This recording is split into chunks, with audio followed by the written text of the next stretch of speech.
So I assume that you see this as a long-term career then, because so I assume your main sources of income are from your YouTube and your sponsorships then. Yeah, so I have many streams of income. Gymshark was just one of them, much like MyProtein and MyVegan. I'm not sure if you're aware, but MyProtein and MyVegan, they separated as companies. They still are Yeah. THC, but they're technically different companies, hence they have different websites. So I have a different contract with MyProtein, a different contract with MyVegan. Gymshark was once a contract, and they were my steady streams of income each month. And then I had YouTube pay me each month as well for the videos that I was posting through the month via ads, Google AdSense. I also have the TikTok Creator Fund that I get from each video. And What's then that like? Because I've seen a lot of mixed reviews of the TikTok Creator Fund. Apparently, it's not great. it's not the best. No.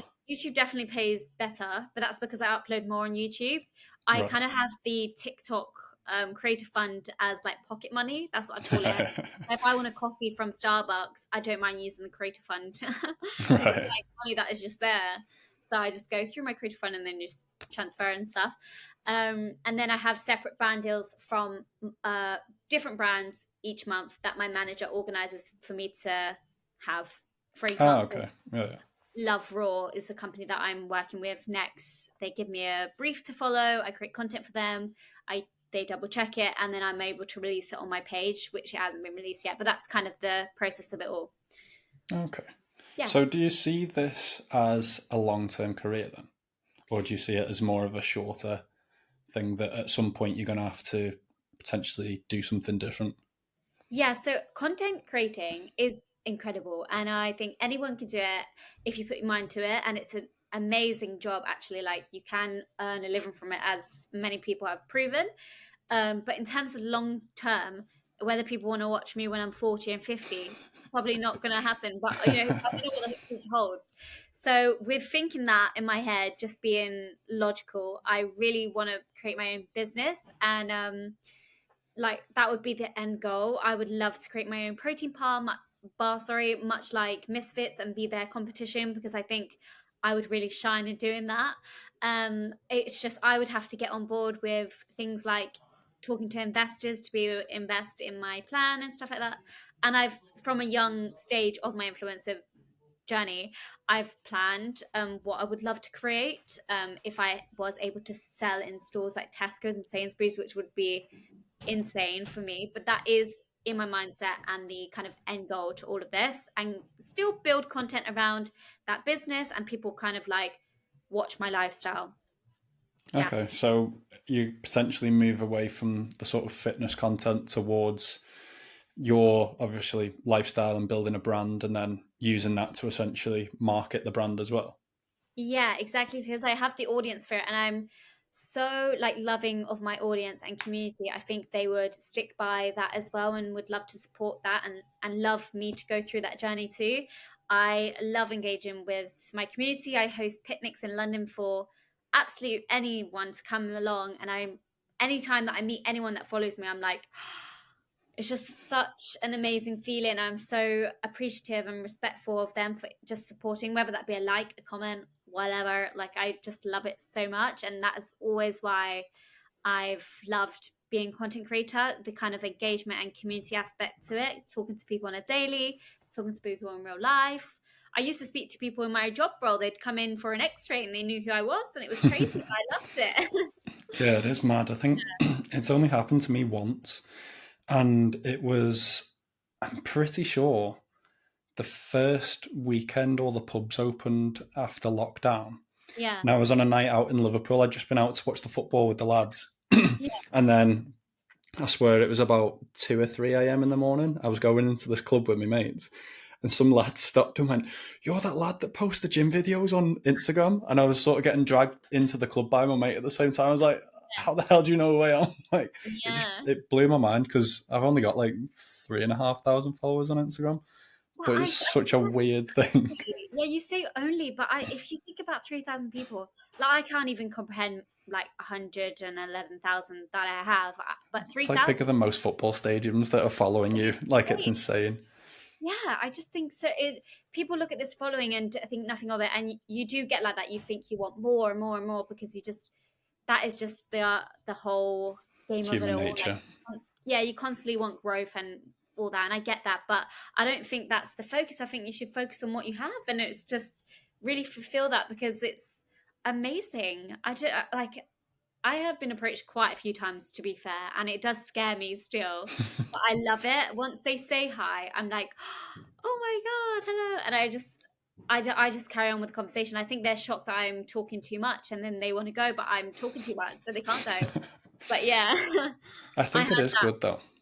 Like like you were saying, like you can speak to so many different people, and I've had my account for 5 years, 5 and a bit years, slightly shorter than yours, but I've spoke to so many people over the years, and then when you actually get to meet them in person, it's weird but so good. Like at the Gymshark event, I met two people that I've known on Instagram for years, and like one, especially one of the lads, like from pretty much the start, we've never met each other in person, but we just happened to bump into each other at the Gymshark event because he was Yeah. working. I've met a lot of friends from Instagram as well. Like obviously there's people that engage with my content and stuff like that, and I wouldn't say I don't like calling them followers or fans or anything like that. I No, think it's a bit lame, you know. Like yeah, people are people, and it's nice that they get to enjoy my content, and I love that they enjoy my content. But I have actually made quite close connections with these people that I've met online through Instagram, and I think it's really because you post content, people like it, and they instantly kind of know who you are. And when you meet them in yeah. person, you kind of instantly get on with them because you both like the same things and you do the same things. So it's literally like a friendship app. It's great, really. Yeah. Yeah, it is. Like I went to, I don't know if you've seen IFS, the International Fitness Summit.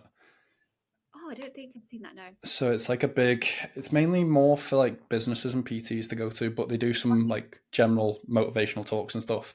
So there was a load of us that I knew that were going in, I think it was 2021 in the summer.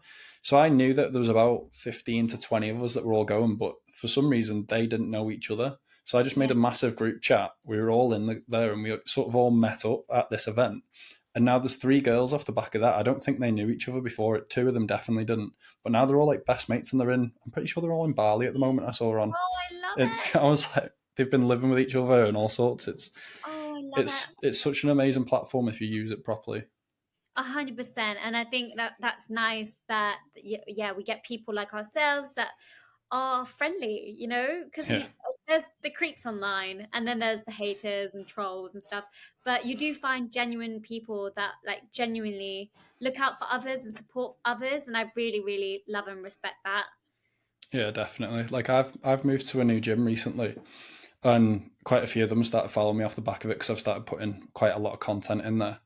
And I actually got a message, I think it was last night, saying, "Oh, I was going to come over and say hello, but I flapped it." And I was like, Oh, I'm just a normal person. Like I they might build look, it up. They build it yeah, up, don't they? Like as if you're a celebrity. And I literally no, just tell them, please, please don't call me that because I cringe and die at it. Because we're not celebrities, are we? There's not nothing even close. status about us. No, we're just normal people like yourselves. It just so happens that we have a following and Mm. people like our content, And and you we've can see. just got the confidence to actually put that content out there. That Yeah, I was just like, I'm just a normal person. I might look big and scary on my own in the gym, but like, I just put average content out on the internet for people to watch. yeah, 100%.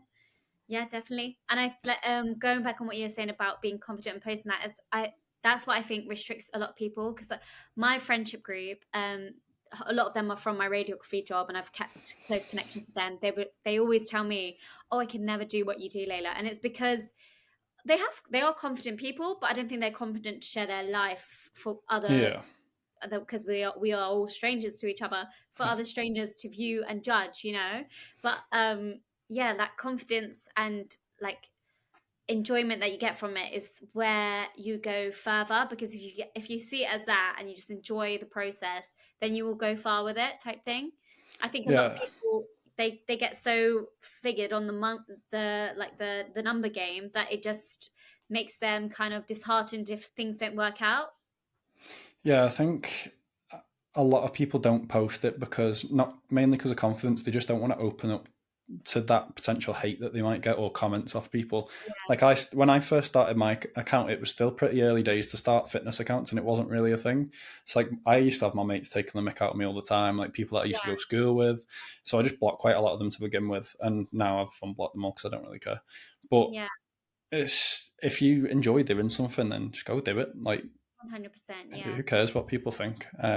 Most of the time, it's because they're too scared to do it themselves. Like Yeah. if I'd have stopped my account off all the stick that I used to get, I wouldn't be working with MyProtein. I wouldn't have a fitness account. I wouldn't have a PT business. I Yeah. wouldn't have a podcast. So 100%. Yeah. all those things that I wouldn't have if I'd listened to what other people were saying, oh, like it's stupid. And then nowadays, most people have a fitness account posting their like weight loss journey or whatever it is. Yeah. Most people have a second account now to post all that on. So Yeah. yeah, sometimes you're just a little bit ahead of the curve. It's become normalized now, and it's so Yeah. saturated, this kind of content creator job role. Yeah. It's crazy that I can call it a job role still, but it is, and it's amazing. But yeah, if you let that fear from others kind of overtake your mind, then in anything that you do in life, it will restrict you. Like, for example, my little gymnastics journey that I'm going on now, I've never done gymnastics in my life, not as a girl. I was so unathletic as a child and teenager. And that's kind of what led me to my fitness journey. But with gymnastics, I told my parents back in January this year that I wanted to do gymnastics, and they said to me, "Oh, don't be silly, you're going to hurt yourself." And I was like, "I'm going to show you that I'm going to be the next GB gymnast." Nowhere near there yet. There's still But time, still young. yeah, 100%. I had a 40-year-old lady go to my adult gymnastics class, and she was doing all the backflips, and she inspired me. I was like, oh my God, like you're 40 years old. There is no age limit on any kind of sport. And she truly did inspire me. I was like, I was so scared that people judge me for starting gymnastics at the age of 25, but you're Yeah. here like 40, shining like a star. And I loved it. No, I Yeah. love that. So what's coming up for you then, Leila? What's the plans for the next sort of 6 to 12 months? Yes. So post Gymshark, I had quite like a confidence letdown. I was kind of telling myself that I was rubbish and worthless and like all these things that, if you get your job and then they make you redundant, or if they kind of fire you, you ask yourselves, am I good enough? And that was kind of like me. I was like, do I have to return back to radiography? I was like, oh, I don't want to, because I still have the degree. I can still go back to it whenever I want, but I'm just too passionate about this lifestyle and this kind of job that I would truly never go back. I just have to fight for what I want to do, and I know everything happens for a reason, and good things will come my way. I kind of just have to manifest that. And like I said, the end goal is to be able to create my kind of own business. Although I am my own business currently, I want to make something out of that. So I don't think it's a short-term job. I don't have any short-term goals for now, but in the long term, I do want to carry on with this. I just have to fight through the boundaries and all the people telling me no, or in my head telling me no type thing. Yeah. Nice. So when are you sort of looking to start that brand then, with the protein bars and things like that?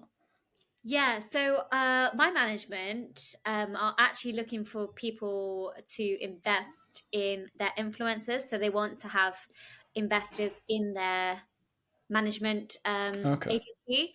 And as soon as that can come about, that will give me the confidence to kind of tell my manager I would like to start, because then they're the investors from my agency. And I know that's very secure, and I know I'll be able to Yeah. do something like that. So I had that meeting with her back in February, my manager, and she said that's something that they're looking to do. So hopefully by the end of this year, we can start to look towards to doing that. But I know that I had that opportunity because they are bringing that alongside their agency.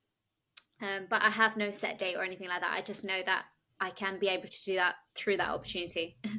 That's good to have that security there, isn't it? So I look forward to seeing that progress over the next couple of Yeah, months to a year, hopefully. the same. So first of all, thank you very much for coming on and spending the time, especially the second time round. Yes. No, I thoroughly enjoyed it. It was great. We'll have to get you on again in the future when you've got this protein brand going. Part two. Where can everybody find you? So you can find me ABCDFGHIJKLEILA_ on Instagram, and Leila Hannoun, keep it simple, on YouTube and TikTok. So that's where you can find me for all the food, vegan food, and fitness content. I've got a question to ask. Where did Yes. that Instagram tag come from? Yes. So I started the account and I was like, what can I actually call myself that will make me stand out? And the more I thought about it, I just thought of the alphabet and then my name, and it came about like that. It's quite simple. There's nothing to it really. And whenever I see anyone go ABCD, whatever, and their name, I'm like, I started that. A lot of people actually tell me that they thought I was a bot, like after seeing my name, which is quite funny. And it did actually make me think, oh, I should change my name because maybe that restricts me. Yeah. But I can turn up at an event sometimes and people will call me ABCD and they don't actually know my name is Leila. So Wow. yeah, I just kind of stuck with it. I don't think I can change it because now You that's who can't I change am. it now, no. Like I considered changing mine a few times and I'm like, I just got to stick as that now. Yeah, exactly. Yeah.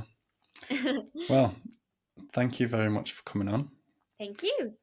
If you are watching on YouTube, make sure you drop it a like. And if you're new, subscribe, and I will see you in the next one. Bye. Thank you very much for watching part 3 of the podcast. If you'd like to see more clips of the Big Lad podcast, click right here. If you're new, subscribe. And if you enjoyed it, make sure you drop it a like down below. Thank you.